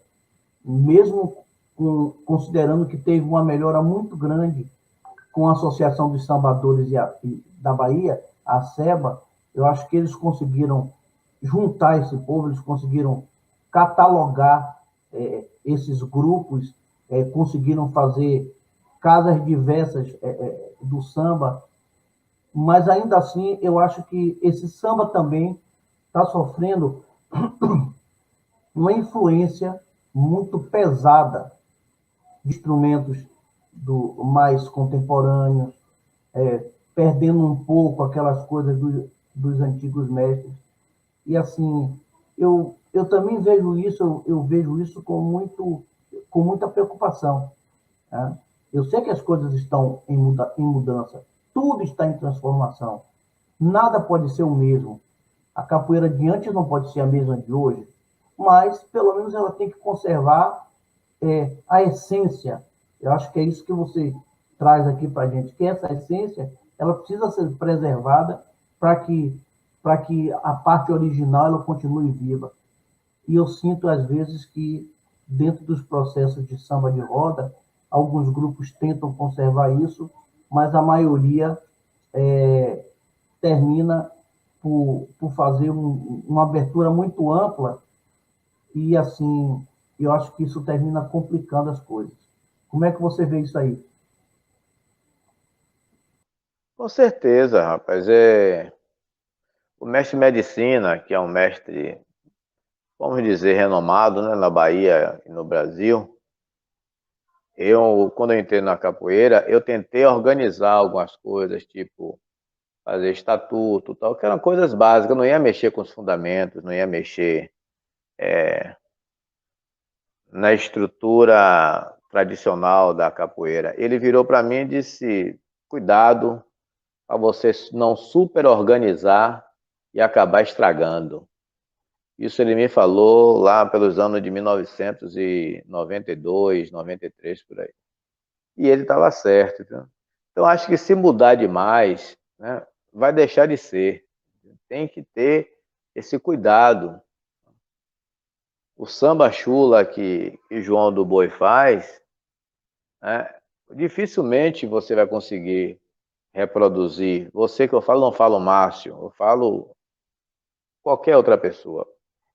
Eu posso estar equivocado, mas eu conheço o João do Boi desde a minha infância. João do Boi, ele é vaqueiro e ele era cantador de boiada, né? Aquela coisa, era o grito do boiada, aquele grito de vaquejada. Então aquilo é dele. Mas isso não impede que Márcio Valverde, que Roberto Mendes cante a chula. Não impede, desde quando tenha o básico. O que é esse básico? É a instrumentação, é o tipo de música, é a letra da música. Eu acho que você mantendo essa essência, você mantém a chula, assim como você vai manter a capoeira, você vai manter o samba. Agora, se você coloca elementos totalmente distantes daquilo que é o que os olhos e os ouvidos das pessoas estão acostumados, aí você vai criar um outro estilo de música. Então, a tradição ela vai sobreviver dessa forma, dessa maneira. A partir do momento que a gente preserve algumas características, né? As características precisam ser cultivadas. Eu gosto muito de alguns capoeiristas que vêm aqui na minha academia, eu falo isso sempre com o Rogério, porque eles me lembram o passado, eles me remetem ao passado. Eu já tenho mudanças, muitas mudanças no meu corpo, no meu jeito de jogar. Então, quando eu vejo um cara que ele não mudou, ele não se permitiu mudar, ou ele não teve tempo para mudar, ou ele não teve como ser influenciado na mudança, ele vem aqui, ele vai me remeter a esse passado. E eu vou conseguir perceber como eu estava me distanciando, porque eu passo a ter uma referência. Eu sempre digo aos meus alunos aqui o seguinte: eu preciso de você para continuar aprendendo. Imagine, se eu tiver só eu e o pandeiro aqui, só eu e o pandeiro. Eu estou errando e não vou perceber que eu estou errando. Eu e o atabaque, eu e o birimbau, eu vou errar, não vou perceber que eu estou errando. Mas a partir do momento que eu tenho aqui alguém para me ajudar a corrigir, me corrigir, eu vou sempre estar procurando ter o balizamento correto das coisas. Tem uma dimensão ética na capoeira que está nas canções, que está nesse modo de vida, né? E aí eu vou te perguntar, o que um aluno do Mestre Sidney precisa fazer para se manter dentro do grupo? Você já teve que pedir para alguém? Eu nem O que entendi um aluno, essa pergunta. o que o aluno do Mestre Sidney precisa fazer para se manter dentro do grupo? O que o Mestre Sidney exige dos seus alunos, de quem está querendo aprender capoeira? Fidelidade ao treino. Fidelidade ao treino. Se ele é um aluno que ele não vem na academia, ele é um aluno que ele pensa que ele pode aprender sozinho, eu já descarto ele. Eu não mando ele embora, mas eu já deixo ele à vontade. Eu não me preocupo mais com ele. Mas se é o aluno que ele frequenta, ele até quando eu estou cansado, ele quer treinar, esse aluno ele vai ter tudo de mim. Eu vou investir nele. Investir nele porque eu sei que ele vai dar continuidade. Eu tenho alunos aí que eles me representam. Pô. O cara chega numa roda, ele chega num evento, e aí ele mostra o que foi que eu ensinei para ele. É aquele aluno que ele não vem na minha academia, ele só quer vestir minha camisa, aí ele vai treinar em outras academias, ele não está me representando. Ele chega lá, ele vai fazer o quê? Ele vai fazer o que ele aprendeu na outra academia. Se ele tomou 1-0, ele tomou uma pegada, uma rasteira, uma cabeçada, ele tomou porque ele não foi para o treino. Então, como é que ele vai me representar? Então, a fidelidade dele, a presença e a frequência dele no treino, isso faz com que eu tenha admiração e respeito por ele. O outro que faz o contrário, eu vou deixar ele vir, mas ele não é da minha confiança. Isso aí eu deixo isso evidente. É engraçado, porque quando a gente tem... Eu nunca fui bom aluno de matemática, porque eu não fazia tarefa. Muitas vezes ficava de recuperação em matemática porque eu não fazia tarefa. É mais ou menos... Tem uma ética da educação física, né? Você tem que exercitar. E exercitando você muda, né? Você incorpora as canções, você incorpora padrões de comportamento e de repente você mudou sua forma de vida todinha por conta desse treinamento, né? Educação é educação física sempre. Até para aprender matemática eu tinha que fazer tarefa, não fazia, não aprendia, né? Mestre, eu vou passar para 3 perguntinhas que eu vou fazer para todos os entrevistados. São perguntas, vou pedir respostas mais rápidas, mas você responde do jeito que você achar melhor. A primeira é: o que é Santa Amaro para você? Santa Amaro, para mim, é o berço cultural do Brasil. É onde começou tudo. Qual a festa ou evento preferido para você em Santa Amaro? Eu tenho 2 eventos que são da minha preferência. É o Bembé do Mercado e a Lavagem de Santa Amaro por causa da capoeira. É o momento que eu consigo exibir o meu trabalho de um ano. Qual a canção que para você traduz essa cidade? Rapaz, eu tenho 3 canções, né? Uma de Caetano Veloso, que é Sozinho, não pelo lado romântico dela, mas pelo próprio título, né? Porque às vezes eu me sinto sozinho, né? Nesse contexto todo. A outra é Voar que nem um passarinho que fez o ninho e voou. Essa música, ela traz muita coisa profunda, né, com relação a Santa Amaro. E a outra é uma música que fala do Mestre Besouro, né? Seu chefe de polícia, o barulho tá formado. Tem um cara lá na praça batendo em seu soldado. Capitão saiu dizendo, tenente tá desmaiado. Seu caboclo de direito, não me arrume confusão, não pode ser um só cara batendo no batalhão. Diz que o cara não é gente, é difícil segurar. Ele é filho de Exu, é besouro Mangangá. Essa música eu modifiquei ela um pouco, mas porque ela demonstra um laço que tem em mim, teve em mim e teve no besouro, entendeu? O cara que ele não se amedrontou diante do poder. Não que tenha nada contra a polícia, mas a polícia representa o Estado opressor, né? Não nesse momento, talvez, e talvez sim. Mas é aquela coisa de você dizer, não, eu estou aqui e não vou baixar minha cabeça porque você quer que eu baixe a cabeça. Eu vou dizer quem eu sou. E isso é que Besouro fazia. E aí, Márcio, o que você achou da seleção musical? Liga o microfone, rapaz. Eu achei ótimo. Quixabeira, Besouro, e Sozinho, que tem um verso bonito, né, de Peninha, que diz, quando a gente gosta, é claro que a gente cuida. Né? Não é essa a música? Sim. É sim. Caetano Veloso que canta muito essa é de Peninha, essa é de Caetano. Canta de Peninha, e é um verso bonito. Quando a gente gosta, é claro que a gente cuida. E é muito bonito dizer isso, e também dizer que tu não faz como um passarinho que vê no ninho e voou, né? Que é uma música que é uma música tradicional da cidade, né? Foi adaptada num disco da Quixabeira para o Berço do Rio, por Carlinhos Brau, né? E Carlinhos Brau foi quem deu a visibilidade a essa música e ficou como adaptador, né? E aí juntou alguns sambas, refrões de samba de roda dentro de uma música e construiu a Quixabeira, que virou um grande sucesso, né? Fui de viagem, passei em Barreira, aviso os companheiros, sou eu, Mané de Isaías. Na ida levei tristeza, na volta trouxe alegria.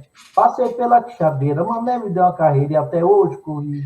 Mas esse negócio... Está emendando, né? É uma música toda emendada de refrões e que é pegajosa e que deu certo e que terminou, de alguma forma, ajudando os grupos de samba e difundir o samba de roda.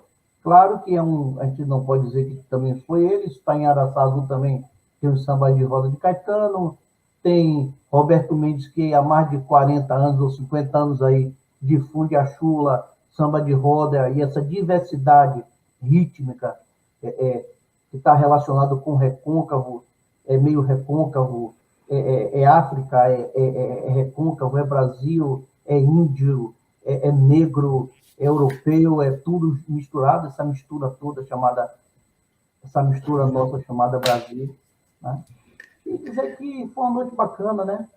Falando sobre os diálogos sobre a cidade, né?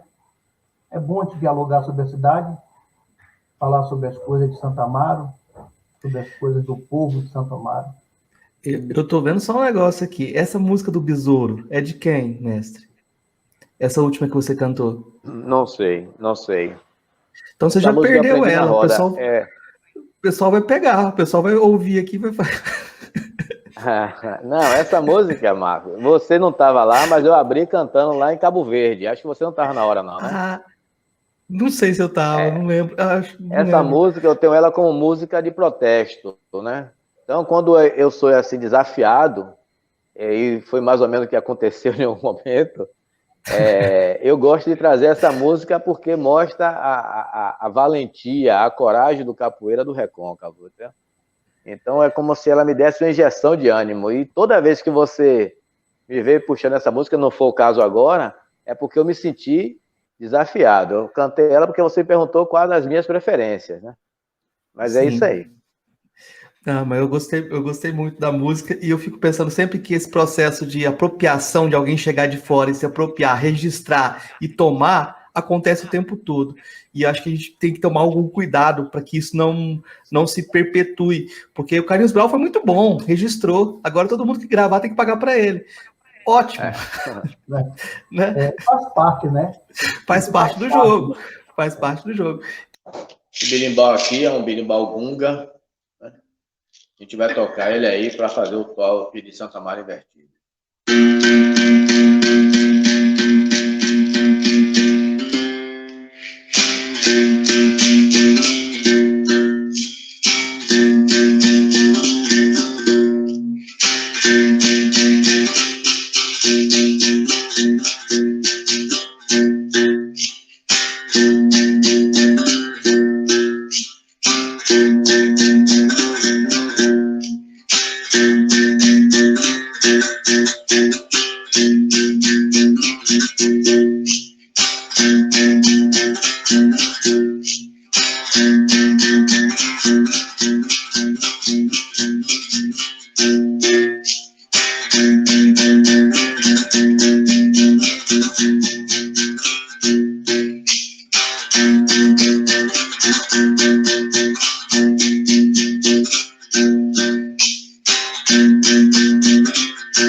Você sabe o que eu acho interessante disso tudo? É que ainda se redescobre coisas. É bom é bacana essa coisa de você dizer assim, existe, porque isso aqui é uma coisa aleatória. Não, isso é um toque novo. Não, isso é um toque antigo que existia e que por algum motivo foi esquecido, né? Pelos mestres de berimbau, pelos tocadores de berimbau. Não passou, e de alguma maneira alguém reviu isso de alguma forma, e você traz essa coisa aí para a gente. Eu acho que isso é muito importante. Tipo, ele é o quê? 8 tempos, Márcio? Como é que é? Você que manda nesse negócio? Rapaz, não dá para você saber o que é que ele está fazendo aí, não? Ele não contou 1, 2, 3, 4. Aí você não sabe que tempo está, não. Na verdade, não tem que se preocupar, não tem que ter. As músicas orgânicas, ela não tem essa preocupação, não. Ela é sempre de outra forma. O cara vai tocando e vai fazendo, a música orgânica ela é fluídica, né? Ela não tem início, meio e fim, às vezes, não. É a vontade, ela vai no orgânico, ela vai com o corpo. Na verdade, a alma e o corpo falam juntos do instrumento. É um só, vira um corpo só, um som só, que é traduzido pelo corpo, pelo som, pelo sentimento. É fantástico isso. É isso que as pessoas estão tentando fazer, é pegar um toque de capoeira, um toque de berimbau e colocar as notas musicais como se fosse um piano. Pô. Não existe isso. Eu não aprendi desse jeito, entendeu? Então, não tem como. Eu vou tocar um pandeiro aqui, no meu ritmo, acompanhando o samba.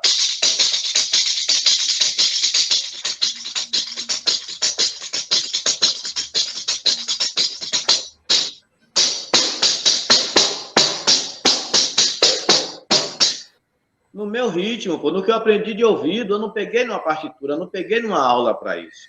Então, é isso aí que é meu ritmo. Lá na filosofia africana, o pessoal fala que o ser é ritmo. Cada pessoa tem seu ritmo. E se você for nesse caminho, cada ritmo o seu ritmo é sua mandinga também, né? Sim. O seu ritmo tá na roda.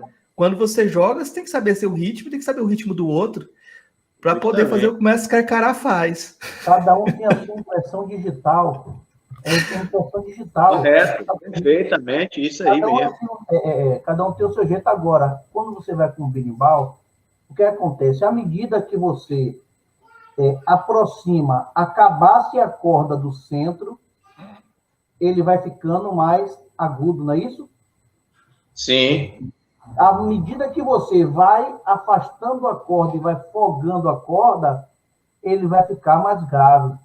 Então, às vezes o cara vem aqui e vai apertando para chegar a uma nota, porque o berimbau dá uma nota e quando você aperta, tem dá um pá, pá. Basicamente, ele tem duas notas. Uma quando bate solto e a outra quando bate preso. Certo? Fora os efeitos que tem da cabaça com a barriga. Mas também, a depender de onde você bata a madeira no arame, ele também vai emitir sons diferentes, notas diferentes. Então, é um instrumento que parece que tem um som só, mas é um instrumento de alta complexidade. Você vê um monte de, como se diz o ditado em música, caindo do cavalo quando mete a mão no berimbau. Instrumento tem nota só, todo mundo dá risada. Aí quando pega que vai tocar, o sujeito não sabe o que fazer, não sabe o que fazer com aquilo. Então, realmente, você tirar um som de berimbau bem de estúdio, não é coisa fácil. Tem que ter realmente muita técnica e tem que conhecer o que está fazendo. E a depender da altura, do timbre que está o som do berimbau, não vai ficar tão elegante com um determinado tipo de música. Então, o cara tem que pensar realmente que som ele vai querer tirar dali, né? Que timbre ele vai querer tirar. E tem que ter alguém que saiba realmente tocar. É coisa para quem sabe mesmo. A gente que acha que sabe, mas só faz besteira. E a coisa também de você misturar instrumentos, é preciso ter um estudo.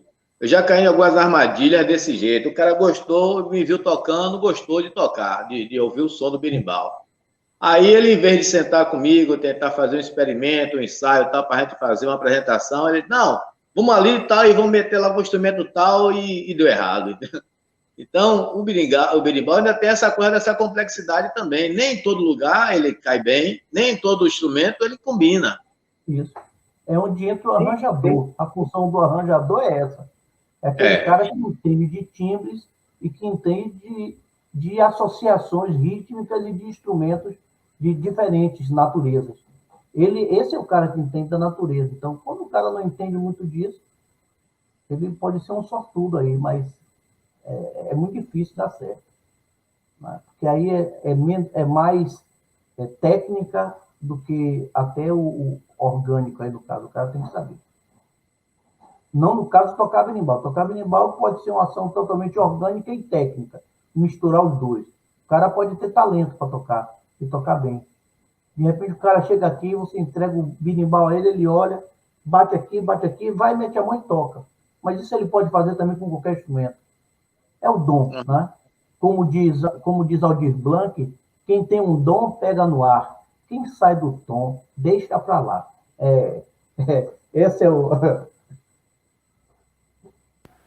Eu tenho uma dúvida, mestre. Vou perguntar aqui já. A gente já fechou, mas se a gente, como eu vou editar, é o seguinte: quando você joga, você entra em transe.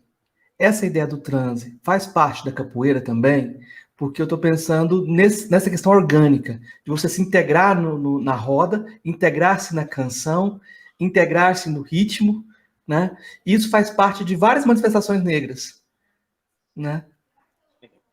Como é que você vê isso? Eu já vi uma situação que até hoje a gente não tem explicação.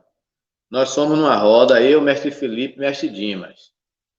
E aí, mestre Felipe cantou uma música e mestre Dimas entrou em transe.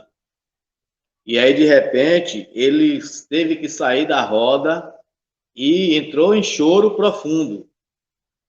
Mestre Felipe, ele ficou assim meio zonzo, tipo, não saber o que é que ele ia fazer, onde é que ele estava, o que é que ia acontecer com ele.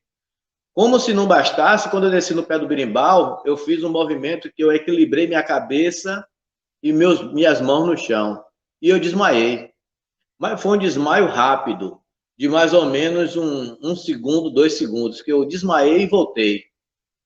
Que as pessoas nem perceberam que aquilo tinha acontecido depois foi o que eu falei. Então, eu acredito que isso acontece. Depende da energia que está circulando ali, entendeu? Essa coisa do círculo, essa coisa do toque do instrumento, o toque do atabaque, principalmente. E eu acho que isso pode ocorrer. Mas eu não tenho conhecimento profundo e não tenho nada que me leve a saber como provocar isso em mim ou em outra pessoa. Acho que é uma questão importante, acho que é uma questão interessante, sim, porque depois a gente o Márcio vai contar a história do Marujo que ele levou que foi com ele para fazer um parto. Aí você vai ver que ele levou uma senhora para fazer um parto. Como é que é, Márcio? Conta pro... Liga o microfone, rapaz. Eu com esse microfone, ó, vai ser uma loucura, vai ser a pegadinha dessa... a nossa pegadinha aqui. Bom, eu estava em casa, e aí Aguinaldo, do Coisa de Pele, Aguinaldo me ligou. Márcio, vamos ali no samba de caboclo. Rapaz, eu não sei como é que toca samba de caboclo. E, rapaz, você vai tocar. Eu digo, então tá. Aí fui. Meu irmão, eu estava num processo de asma terrível na época. Era um salão pequeno, relativamente pequeno, e aí montamos um som, rolou a viola, rolou o violão, e assim, ficou muito evidente, estava ali tinham vários caboclos ali, tinha de tudo, né? Tinham vários caboclos aí, tinha uma aldeia toda lá dentro. E eu tocando violão. Primeiro ponto, eu não senti nada ali dentro, absolutamente nada.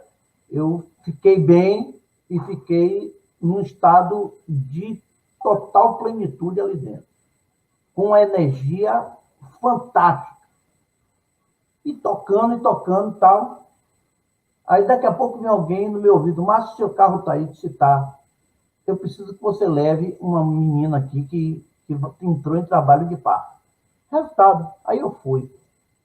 Quando eu cheguei na festa, quando eu cheguei no carro, que estava dentro do carro, abri a porta, aí foram 3 pessoas, uma na frente e 2 atrás segurando o negócio. Quando eu vou saindo, eu estou vendo, era do sexo feminino, mas estava incorporada de Marujo e estava dentro do carro. E como Marujo, ele se interessa, é hétero, ele se interessa pelas coisas do feminino, né? Se você, por exemplo, chegar para um marujo e dizer assim, que homem bonito, ele provavelmente vai ser um tanto hostil com você, porque a entidade ela é uma entidade extremamente masculina mesmo, porque assim é. Esteja ela em que cavalo for, seja homem, mulher, ou se tiver, não importa a sexualidade da pessoa, do cavalo, mas sim do marujo em questão. E aí, meu amigo, a gente saiu pelas ruas da cidade, com uma mulher grávida atrás, um marujo na frente do carro, com um charuto e com um copo de cerveja, para levar essa mulher na maternidade. E foi um bafafá nessa maternidade. Depois a gente teve que pegar a menina que está incorporada, deixar ela dentro do carro, que deixamos na maternidade, e eu tive que levar o marujo sozinha. Como era uma mulher, quando eu tratava por ela, ele enlouquecia comigo. Você está achando que... Aí falava daquele jeito que eu estava achando que ele era o quê? E resultado que eu tive que levar marujo pelas ruas da cidade até a maternidade para a mulher dar luz. E depois tive que retornar de volta para o centro que estava acontecendo e deixei ele lá junto com os outros caboclos. E foi uma festa muito bonita. Foi uma festa, assim, foi uma festa muito interessante. Mas essa questão da transcendência da música é uma coisa muito forte. Então, nesses espaços, claro que é natural que essa energia esteja em alta, né? A questão da espiritualidade está em alta. Mas, toda vez que você tem... Isso é possível acontecer na capoeira? Claro que é. É cíclica, né? A questão do círculo e da música que vai girando em torno de uma coisa só e tal, gera uma espécie de mantra. Então, isso também acontece com o samba de roda. Eu, uma vez, fui convidado para tocar lá na Pedra. O pessoal, pô, Márcio, sim ou não vai poder tocar? O menino que toca no samba teve que viajar, não tem nenhum tocador para acompanhar o samba chula de São Brás. Eu disse, minha gente, eu nunca toquei. Eu já toquei samba corrido com o Roberto, samba amarrado, mas chula é um outro pretexto, é um outro rito. Chula tem rito, eu nunca toquei. Não, Márcio, você vai acompanhando tudo direitinho e vai fazendo conforme a gente mandar. Tá certo. Eu comecei a tocar lá na Pedra. Daqui a pouco, uma música atrás da outra, viu? A coisa não para, não. Vai emendando músicas diferentes e cânticos. Aí o cara canta a chula, o outro responde o relativo chula, palmas, canto, viola ponteia, a mulher entra na roda, a mulher sai da roda na hora certa, entra na rapaz. Esse rito, essa coisa assim. E a música com duas notas, eu tocando só duas notas. Teve um momento que meus braços não aguentavam mais nada. E o suor todo, eu todo encharcado de suor, e eu já não respondia mais por mim, eu já não sabia o que estava fazendo. Mas eu continuei tocando. Mas o meu braço, eu não sentia a minha mão, nenhuma das duas mãos eu sentia, meu corpo eu não sentia. Eu entrei, eu nunca tinha experimentado algo em música como eu experimentei naquele dia. Você tocar 30, 40 minutos sem parar, uma música contínua de duas notas, e aquela música, aquele atabaque, aquela música, aquele atabaque, girando em torno de si mesmo, e lá vai a umbigada, e lá vai a música girando, e lá vai a música girando. E tem hora que você diz assim, o que está acontecendo? Você entra é uma espécie de transe. Como acontece em vários tipos de músicas que trabalham com essa questão da transcendência. Então, eu acredito piamente nisso, porque eu já vi, né, no caso do marujo, e eu já experimentei no caso de tocar a chula, entendeu? E depois eu nunca mais tive a oportunidade de passar por esse, de experimentar essa mesma coisa. E aí, assim, eu sempre digo ao pessoal de Aguinaldo, quando o pessoal não for, me chame, viu? me chame que eu vou. É uma coisa que eu tenho paixão. Eu acho que Com certeza. essas músicas minimalistas, ela tem uma função muito forte dentro das culturas dos locais, né? Seja a chula aqui, seja o reggae, que é uma música também que é considerada simplista, seja o blues americano, seja essas músicas que têm, de alguma forma, a negritude, né, a afrodescendência como base fundamental. Não que seja só ela, mas a gente não pode deixar de concordar de que existe essa questão da força da ancestralidade africana nessas músicas, né? No reggae, no samba e no blues, são exemplos que eu dou de músicas que de alguma forma ganharam o mundo. Parece que eu vejo essas canções, esse tipo de música, como a alma do mundo. Eu vejo isso como a alma do mundo. Isso é uma coisa da natureza humana mesmo. É isso aí, doutor. Eu acho que a gente se aproximou um pouquinho mais dessa alma de Santa Mara, então. A gente, nessa conversa aqui, a gente vai. Eu acho muito interessante. Quando a gente vai.